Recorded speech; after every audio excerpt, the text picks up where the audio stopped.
Adisia One World Kalapatti. Premium villa plots with world-class amenities. நம்ம கோயம்புத்தூர்ல அதிசயம் நடக்கும் நிச்சயமா.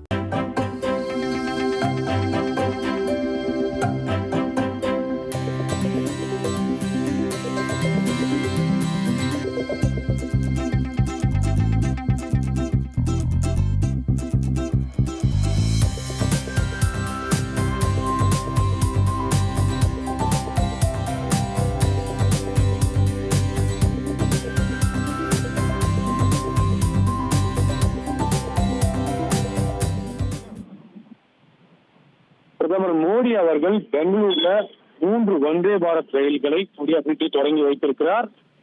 அது மட்டுமல்ல, இன்றைய தினம் பெங்களூருவில் நம்ம மெட்ரோ மஞ்சள் வழித்தடத்தையும் அவர் தொடங்கி வைப்பதற்காக இன்று காலை 10:30 மணிக்கு பெங்களூரு HAL விமான நிலையத்திற்கு வந்தார். HAL விமான நிலையத்திற்கு தனி விமானத்தில் வந்த அவர் அங்கிருந்து ஹெலிகாப்டர் மூலமாக அருகில் உள்ள ஏர்போர்ஸ் தளத்திற்கு வந்து அங்கிருந்து மேக்கரி சர்க்கிள் வழியாக ரோட் ஷோவில் ஈடுபட்டார். இதன் பின்னர் தற்போது அவர் வந்தே பாரத் ரயிலை கொடியசைத்து தொடங்கி வைத்திருக்கார். இது மிக முக்கியமான நிகழ்வு. இதற்கு அடுத்தபடியாக அதாவது எலக்ட்ரானிக் சிட்டி பகுதியை இணைக்கும் இந்த மஞ்சள் நிற வழித்தடத்தை பிரதமர் மோடி அவர்கள் துவக்கி வைக்கிறார். இந்த மஞ்சள் நிற வழித்தடத்தின் சிறப்பம்சம் என்னவென்றால், இந்த வழித்தடத்தில் ஆளில்லா மெட்ரோ ரயில்களும் இயக்க ஏற்கனவே மெட்ரோ நிர்வாகம், அதாவது நம்ம மெட்ரோ நிர்வாகம், பெங்களூரு நம்ம மெட்ரோ நிர்வாகம் முடிவு செய்திருந்தது குறிப்பிடத்தக்கது.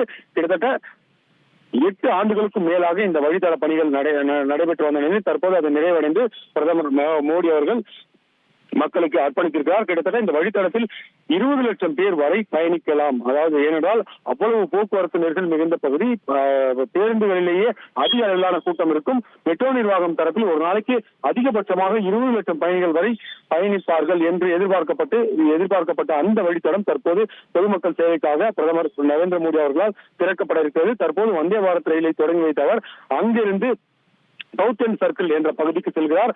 அங்கு ராஜ்கூட் டே என்ற இடத்தில் மெட்ரோ ரயில் சேவையை துவக்கி வைத்து அதில் பயணிக்க இருக்கிறார். தற்போது துவக்கி வைத்திருப்பது வந்தே பாரத் ரயில். 3 வந்தே பாரத் ரயில்களை பெங்களூரு வழித்தடத்திலிருந்து அவர் தொடங்கி வைத்திருக்கிறார் என்பது குறிப்பிடத்தக்கது. Adisia One World Kalapatti. Premium villa plots with world-class amenities. நம்ம கோயம்புத்தூர்ல அதிசயம் நடக்கும் நிச்சயமா.